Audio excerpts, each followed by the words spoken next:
मैं आज अपना क्षेत्र का बात करना चाहता हूँ। हमारा जो क्षेत्र, हम बिहार से ताल्लुक रखने वाले हैं। बिहार औरंगाबाद डिस्ट्रिक्ट है हमारा, और जो विधानसभा है वो हमारा रफीगंज है, 224 नंबर है।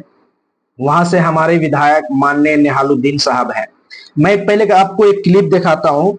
एक हैदराबाद में ऑल इंडिया मजलिस इत्तेहादुल मुस्लिमीन से एक विधायक हैं, नामपल्ली से माजिद हुसैन साहब। बहुत लोग जानते हैं, बहुत लोकप्रिय हैं। उन्होंने एक स्कीम लाया, auto scheme, auto rickshaw scheme. मुस्लिमीन की जानिब से अब यही ऑटो आपको 0 डाउन पेमेंट में दिया जाएगा। आपके जेब से 1 रुपया गए बगैर आपके घर को पहुंचेगा। उनसे बन पा रहा, वो अपने हिसाब से काम कर रहे हैं। लेकिन हमारे क्षेत्र में निहालुद्दीन साहब, माननीय विधायक निहालुद्दीन साहब ने क्या काम किया, मैं ओपनली बोलता हूं। कोई अगर है तो गिना सकता है। मैं आरजेडी पार्टी का क्रिटिसिज्म नहीं कर रहा हूं, मैं ओनली निहालुद्दीन साहब के मुतालिक बात कर रहा हूं, उनके पार्टी का बात नहीं कर रहा हूं। वो तो हमारे थे ना, हमारे वोटों से जीते थे ना, हम लोग ने वोट दिया था ना। अब बहुत लोग बोलेंगे कि तुमने वोट दिया। सिर्फ तुमने ही वोट दिया था क्या? सिर्फ मैंने ही नहीं, बहुत लोगों ने दिया था, और एक एक करके ही हमारे ही वोटों से वो जीते हैं। लेकिन आज हमारे क्षेत्र में वो दिखते नहीं है।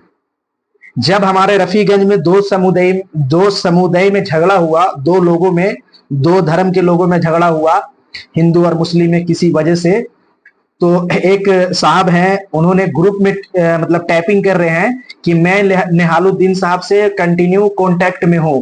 क्या मतलब है कांटेक्ट में हूं? क्या निहालुद्दीन साहब वहां पीएस में नहीं आ सकते थे? आकर के दोनों लोगों को सुलह नहीं करा सकते थे? क्या काम है? इतना बड़ा मुद्दा में आप नहीं आए, या कोई ऐसा काम की नहीं है, ऐसा काम, छोटा से छोटा काम जिसमें माननीय विधायक निहालुद्दीन साहब आए हैं। अगर 5 साल उन्हें चांस दिया गया, कुछ नहीं किए भी, तो वो आधा अधूरा किए, डंका के चोट पे मैं बोल रहा हूं। अगर वो फिर से आते हैं ना, उन्हें खदेड़ दिया जाएगा। और ये चीज हुआ।